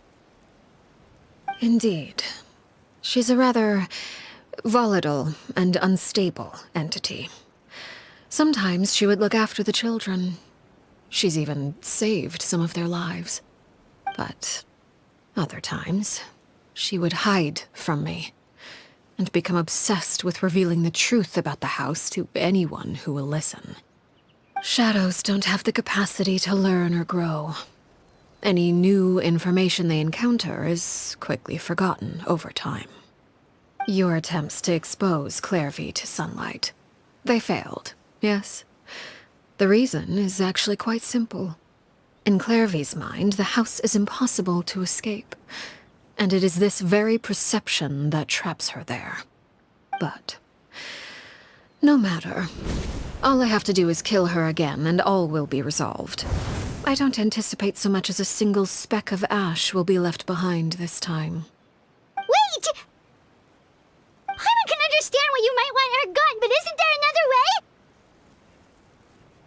So what if she's trapped in her 6-year-old self? She's still your friend! At least talk to her first! It's too late for that.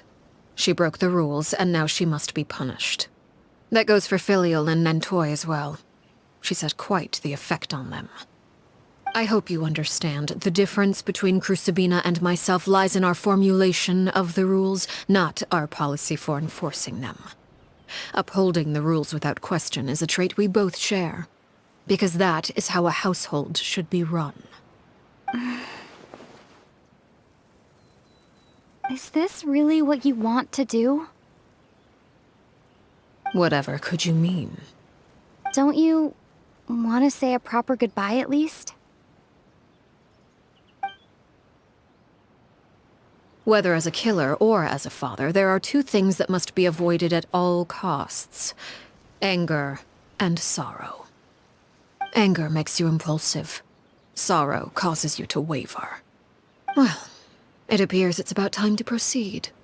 Before we arrived, I told some of my well-behaved children to bring our troublemakers here by nightfall. I do believe I've kept my end of the deal. I gave your friends quite a bit more time. As for what happens now, we'll just have to wait and see.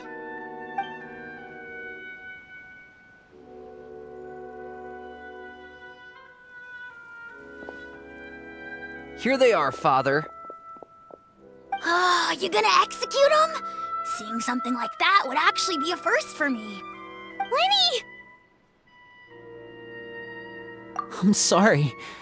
I heard about how you helped buy us more time. But I still failed. I couldn't find a way to fulfill her wish. Huh? Are you... Perry? Indeed, it's been a while, Clairvy. Perry! Shh, stay right there. I'm sorry to postpone our reunion, but first I believe certain scores need settling.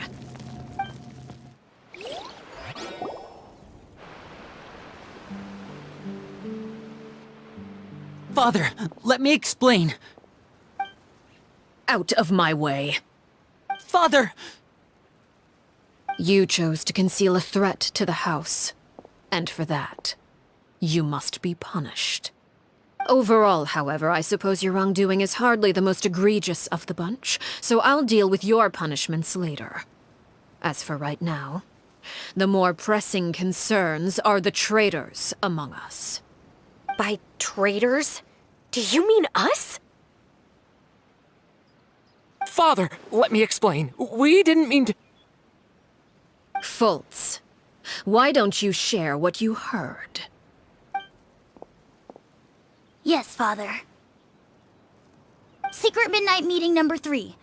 Participants, Filial, Nantoi, Sato, Toddy. Nantoi clearly said, if only Father wasn't the one who took us in. Sato added, I'm sick of this life. I just want to live as a normal person. Filial was the worst of them all. She called us crazies and said a bunch of mean things about Father. I did not! You're lying! Fultz is trying to frame us. It's not like I'm the only one who heard those things. After that, you and Toddy and a bunch of other people started talking about Clairvy. You were using all those things Clairvy brought up as an excuse to question Father. We're birds locked in a cage. The only way out is to destroy it. That's what you said, wasn't it? You little... You just want me gone, don't you? What did I ever do to you, huh? And you, Sheplo, have you forgotten who stood by your sickbed, watched over you, and changed your dressings? Come on, let's hear it then. What's your reason for all this?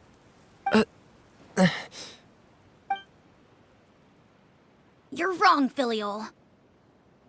We don't want you to die. You're our family. Liar. You wouldn't be doing this if that were the case. So why? Why have you backed us into a corner? We all live in the House of the Hearth. You know the type of work we do, Filial. A single betrayal can cost dozens of us our lives. It's not like it's never happened before. That kind of thing is hard to forget. That's why the House of the Hearth cannot tolerate any form of betrayal.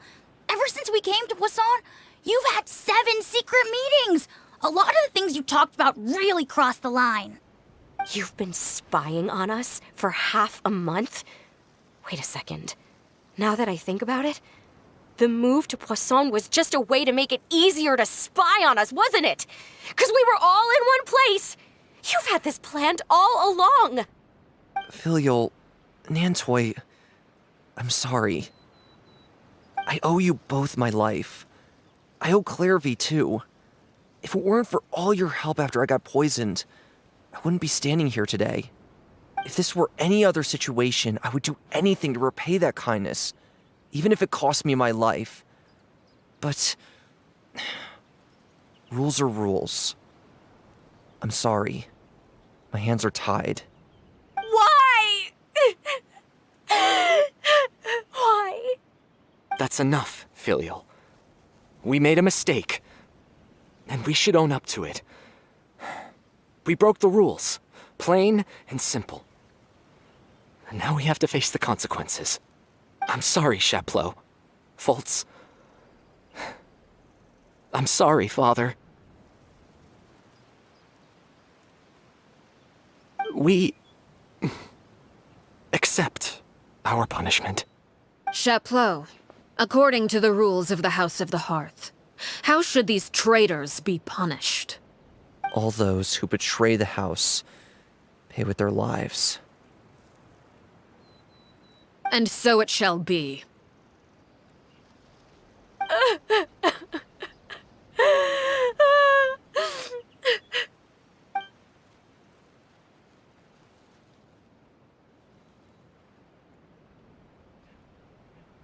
Father, please wait! Something you want to say, Linny? Please reconsider, Father. What Filial and the others did, does it really count as betrayal? We all come from broken families. From the very first day we joined the House of the Hearth, we wanted nothing more than to make it a real home. But the truth is, none of us know what a real home should look like. I'm not saying I have all the answers. All I know is this. Killing Filial and the others may uphold the rules, but doing so will only bring us further away from being a real family than we've ever been. So please, Father, please reconsider. I agree with Linny. Father, please. Linny, you...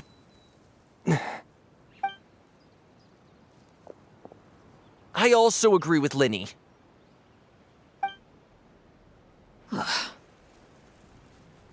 An order once given cannot be rescinded. However, given the extent of your determination, I suppose we shall have to go about this a different way. Draw your weapons and face me. Our weapons? Father, are you referring to a duel? Precisely.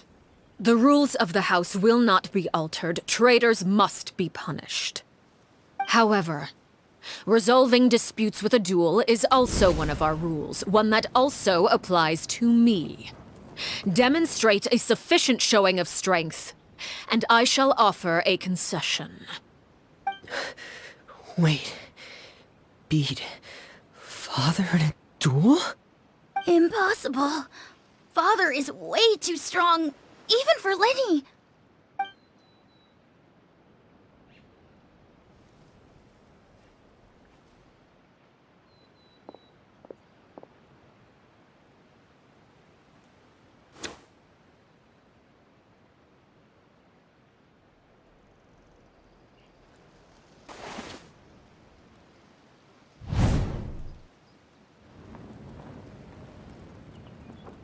Did you hear that, Traveler?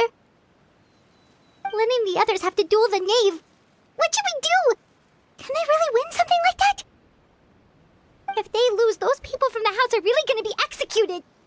Hey, are you listening?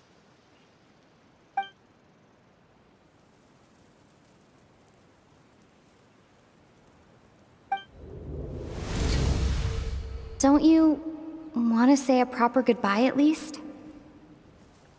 Anger makes you impulsive. Sorrow causes you to waver.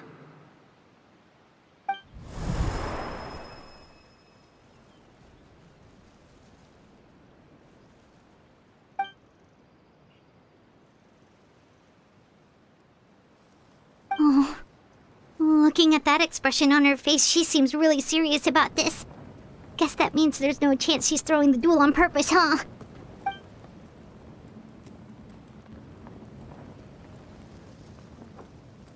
When guests are around, families are often on their best behavior. And any disputes are less likely to escalate. When the time comes, make the choice that you deem most appropriate in the situation, and lend your help to the House of the Hearth. What's wrong, Traveler? Hey, where are you going? Traveler? You're asking to join the duel against the knave? I'll allow it. We do have a ready-made dueling ring at our disposal, after all. All I would advise is this. Keep a firm grasp on your weapon, and give it your all. Any less, and you may just lose your life.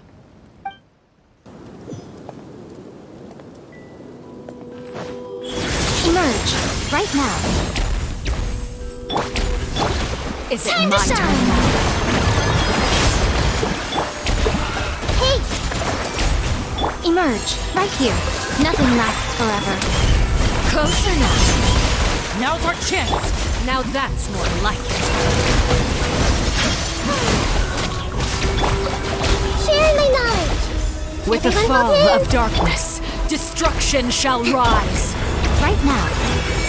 Have a taste of Let the purgatory. world collide! Hang in there. Spare your energy. Running is of little use. Billowing surge! Yeah.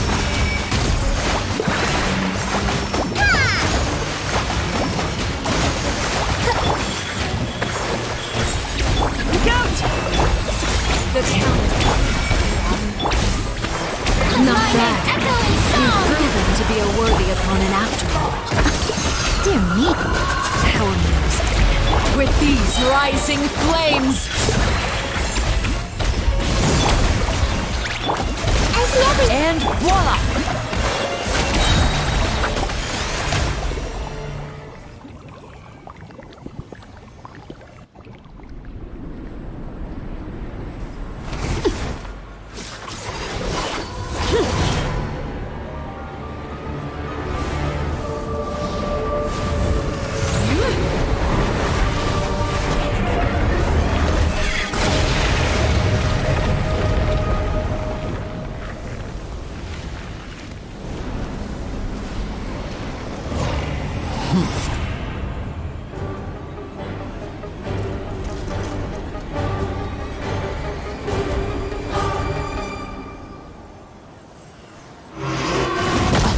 Here. Has been sealed away. My blade is all that remains. Hey! Let the world collide! Spirit, bring refuge! Yeah! Watch out for Father's movement! Look out!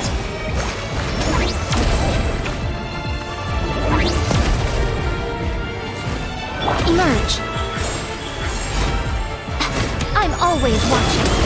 Right now, right here, right now. Everyone hold in! Now's our chance! Over here! The sun and moon have set. Only ruin remains. You struggle in vain. Right here. Emerge. Yoo-hoo! Watch out for Father's movements! Look out! Suntown is only the beginning.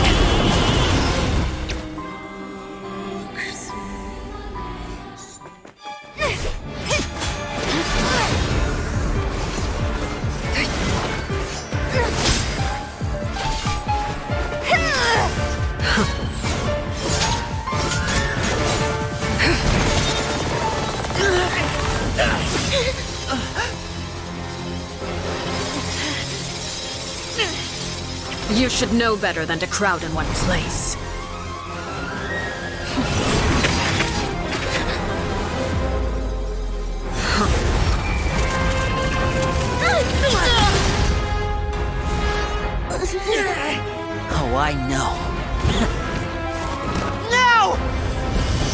I'm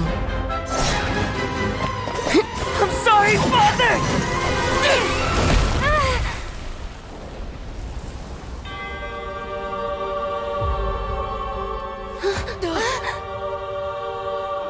Sorry for what? This pitiful excuse for an attack.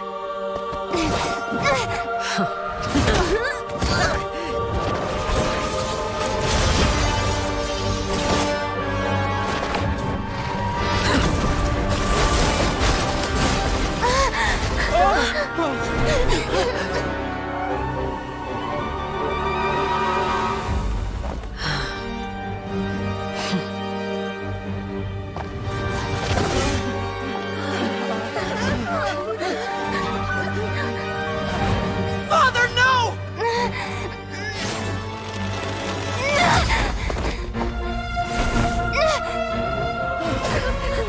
Made it out, did you?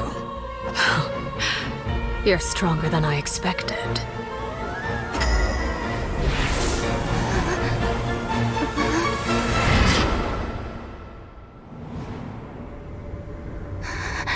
A crimson moon. I can't move.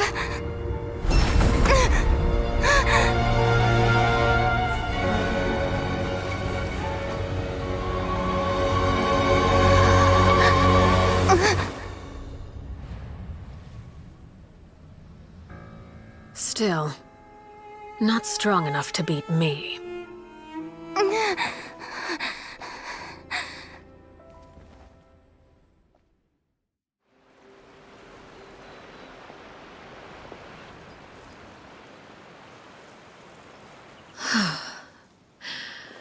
I believe we can end things here.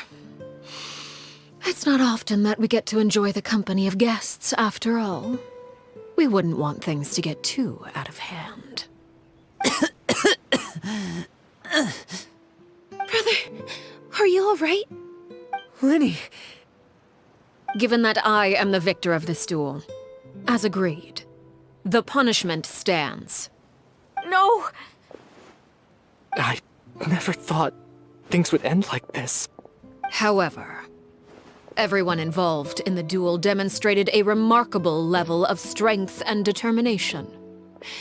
In light of this, I'm prepared to change the method of execution. Elwar, the bottled flames I gave you for safekeeping. Do you still have them? Yes? I wasn't sure what they were for, but I've kept them super safe. I didn't lose a single one. Wonderful. Then, in just a moment, I'll have you administer them. Bottled flames? Indeed. They're the product of a secret experiment. Under certain special circumstances, flames can be extracted from my person and preserved. Once ingested, searing pain will spread across every inch of your body. No harm will come to you physically, but your memories will be burned away. If you can withstand the pain. When you awake, you'll have forgotten everything you know about the House of the Hearth, and will be expelled from the organization. In other words, administering this concoction will kill the version of you that grew up in the house, and give you a new identity.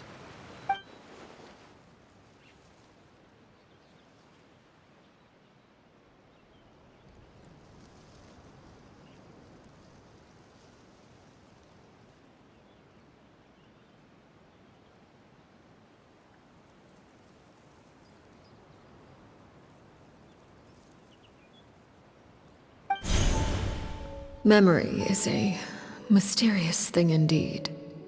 Losing a portion of your memories will alter your sense of self.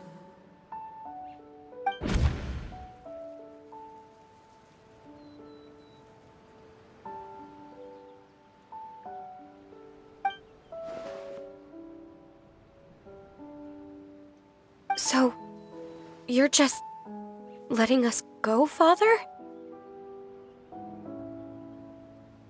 You misunderstand. Memories are extremely important. Once consumed by flame, the version of you standing before me will die, and our secrets will die with you. So no, I don't intend to just let you go, because the person who survives will be nothing but a stranger. Even so, I won't have to live in fear anymore. I'm sorry, Father. I'm sorry I let you down. But I really... Don't cry, Filial. You haven't left the house yet, so there are still rules to be followed, yes? Remember what I taught you. Anger makes you impulsive, sorrow causes you to waver. Don't let yourself be controlled by your emotions. Of course. I'll remember.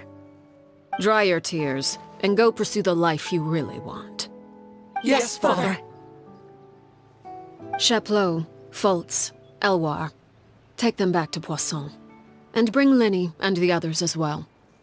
I prepared 3 extra vials of bottled flames. As for whether to take them, the choice is yours. Goodbye, children. The next time we meet, I will no longer be your father. Thank you for all you've done for the house. I hope you have bright futures ahead of you.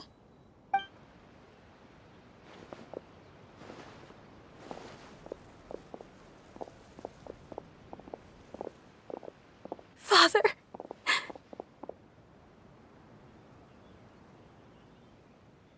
Let's go.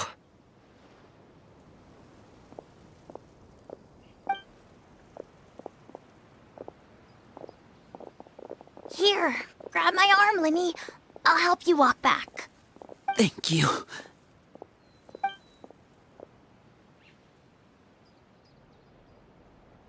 Clairvy.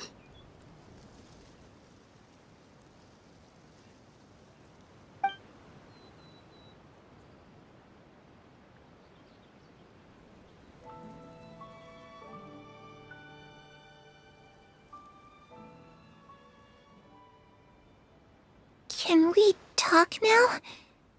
I've been waiting for a super long time. You really are Perry, aren't you? I haven't seen you in so long. How come you're all grown up? Wait, did I somehow travel to the future on accident? Or am I dreaming? What a long dream. Neither. You died, Clairvy. That's what happened. You could have at least sugarcoated it a little. Look, she's done speechless. Oh. Okay then. Huh? That's it? You accepted it just like that? Yep. If that's what Perry says happened, then I believe her. Perry wouldn't lie to me. Plus, I don't really need to know why I'm like this. I'm more curious about what happens in the future. If you're a harbinger now, Perry, that means Mother is gone, isn't she? Can you tell me about it? I want to know what happened to her. And to me. You never stopped trying to defy fate. At first, no one believed you. You could only vent your frustrations to the moon. In fact, you often sought comfort in the night sky. You wanted to see the aurora, so one night we promised each other we would go to Snezhnaya to see it together. Later on, you tried to run away, but you were brought back each time.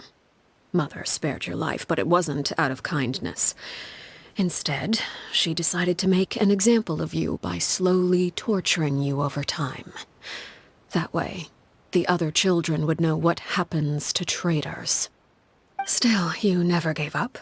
Mother hoped that through ruthless duel after ruthless duel, she would be able to crown an ultimate victor among the children she raised. But you called on everyone to unite, to fight to a draw in order to reduce casualties. Your efforts may have only delayed the inevitable, but still. You gave them hope. You tried everything you could think of, but every attempt ended in failure. Still, you never turned your sword on Crucibina, and you never turned it on me. On that gloomy day, you told me, "For the last 16 years of my life, I've done everything I can to fight for freedom. But now, I realize that the only freedom I truly possess is the freedom to choose to die. I never imagined I would say something like that. I must have been feeling really worn down. But somehow, I still think I understand. According to Mother's plan, only one of us was going to make it until the end.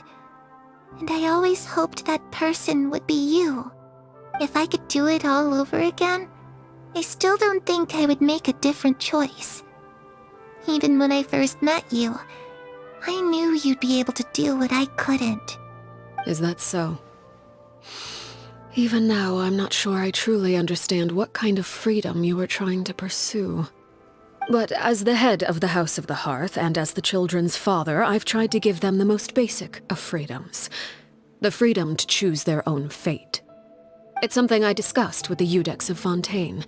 The children who want to leave the house will have their memories wiped clean of all secrets pertaining to the organization. In return, they will be allowed to live a normal life in Fontaine without being prosecuted for their past. Of course, I won't simply hand freedom to them on a silver platter. They have to fight for it and prove themselves worthy of it. Only freedom that is earned has true value. That's more than enough. That's exactly the kind of life I was fighting for. You know, Perry, I think you're a pretty amazing king, and a really great father, too. I'm really happy that you're the one who took over the house. I guess I do have one regret, though. I still haven't seen the outside world. Well, it just so happens that our dear guests over here have been to many nations and traveled to countless places. Perhaps they would be willing to tell you what the outside world is like. Really? Of course! We've traveled all over the place. We've got so many stories, we could probably talk your ears off for 3 days straight!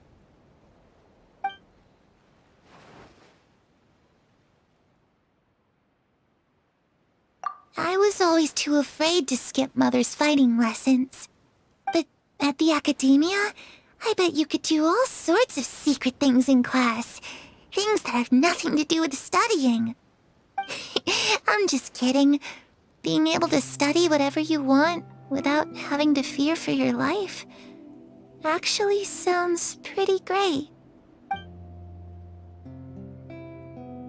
You know, I used to dream of being a bard. Playing the lute while singing into the winds of freedom? Even if there was no one there to listen, I would have continued to sing no matter what.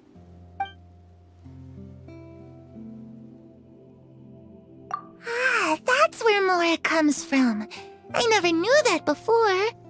If I had some Mora, I would buy 3 new dresses. One for me, one for Perry, and one for Mother. It's just too bad Perry doesn't like wearing dresses. And Mother, well, she probably wouldn't accept something like that either. I guess I'd just have to keep them all for me then.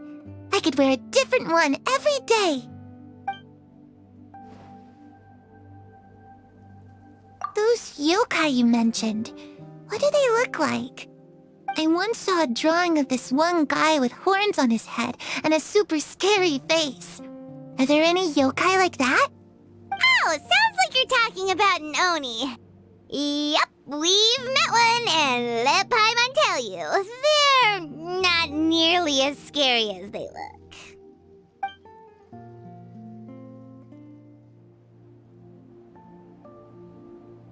The situation was super dangerous. Lenny and Lynette were accused of committing a crime, and they were going to have to stand trial at the Opera Epicles. Oh no, that must have been hard for all of you.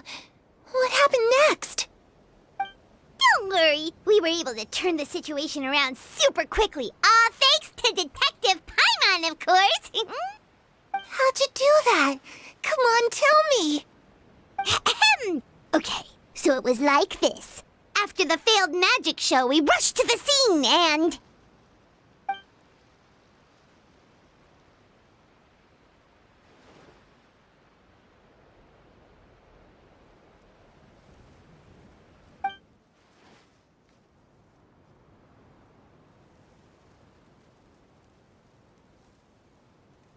Shadows don't have the capacity to learn or grow.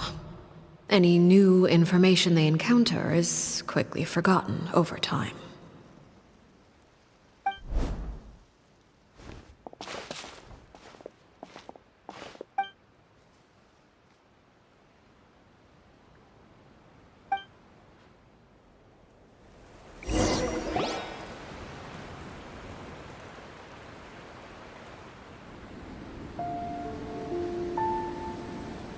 Clairvy, you've worked tirelessly from the shadows to overthrow the House of the Hearth.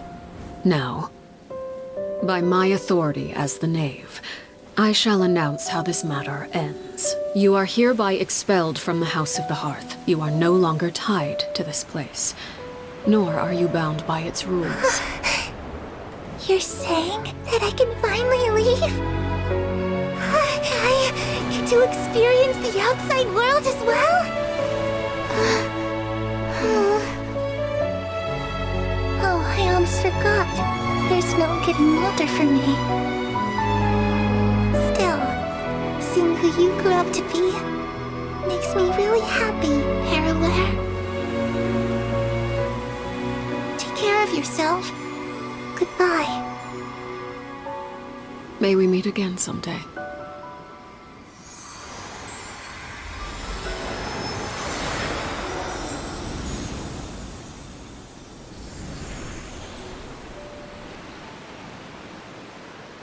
Clairvy.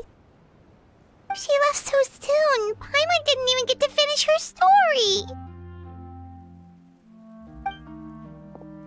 I also have certain sentiments left unsaid. I wanted to tell her that the aurora I saw in Snezhnaya was just as beautiful as the ones in the pictures. But a shadow's memories reset at dawn. Had we delayed any longer, we wouldn't have had the time to say goodbye. Whatever regrets may linger, let them be lost to the coming of a new day. Father? It's Linny! Hey, Linny!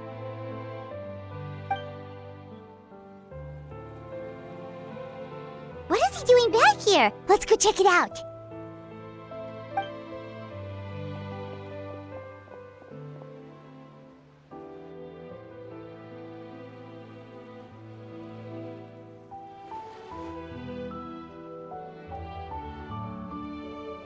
Father, the bottled flames have been administered. Filio and the others have left the house. And you? What have you decided? Thank you for giving us that choice, Father. But we never wanted to leave the house. It's the only home we've ever known. Lynette and Fremine feel the same way. They're recuperating back at the Hotel Bouffe d'Été. But I decided to come back and tell you where we stood. I'm sure you're well aware of the expectations I have for you. I want you to follow in my footsteps and become the next king of the house. Yet you seem to have different ideas. I must admit, I'm rather surprised by your decision to stay. There's nothing wrong with choosing to live a quiet life. Leading this organization is a heavy responsibility, one not so easily carried by someone forced onto the throne. I just never understood what you saw in me. What made you believe I was deserving of that throne? You're brave, talented, and, most importantly, you cherish your family. You would do anything to protect them, even if it costs you your life.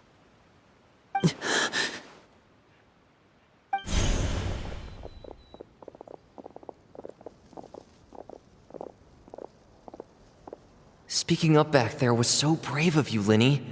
It's all thanks to you that we were able to convince Father to back down. You're a hero, Linny. Hero? Father is the real hero. Had Father gone all out during the duel, There's no way I would have walked away with my life.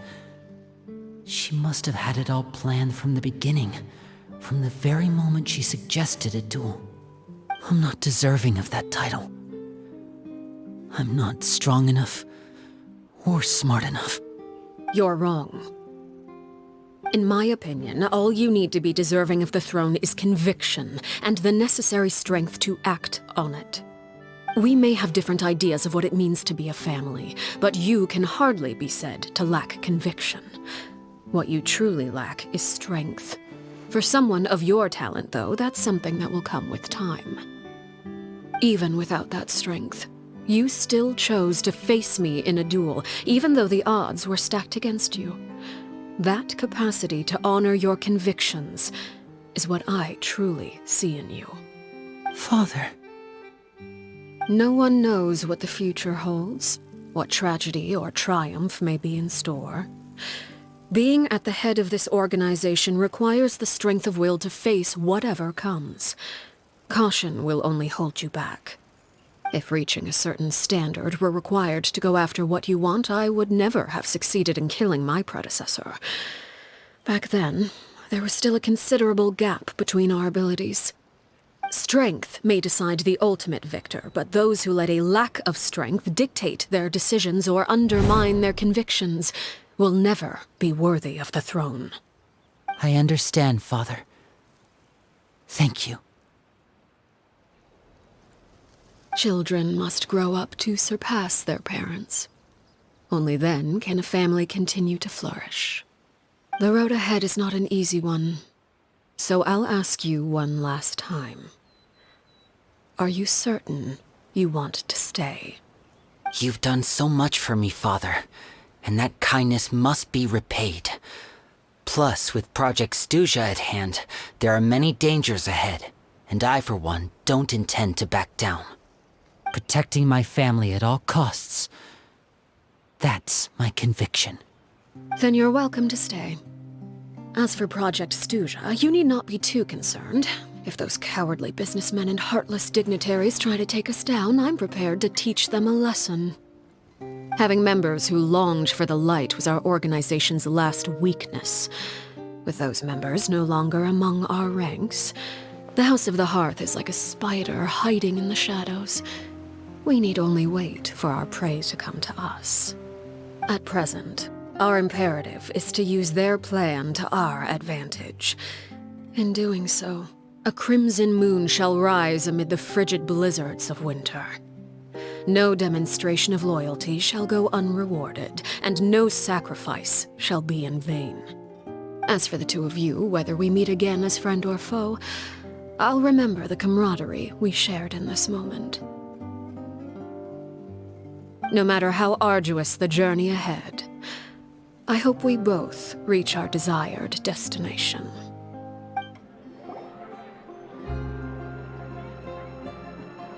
Lynette? Fremine? How are you feeling? Much better. Whew, what a relief! What about you? Are you feeling all right? I knew you'd come out unscathed. Us, on the other hand, well, we've been bedridden for 2 days. I couldn't even turn over. Oh, and I wanted to ask, is Claire V... gone? Linny and the other members have left Poisson and returned to the House of the Hearth. According to him, there haven't been any more sightings of a spirit roaming the house.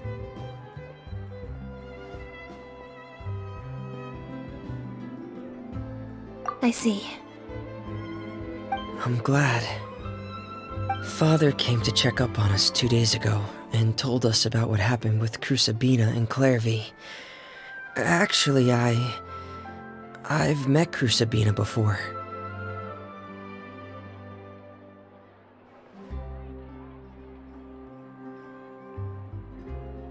Wait, what? You've met the former knave?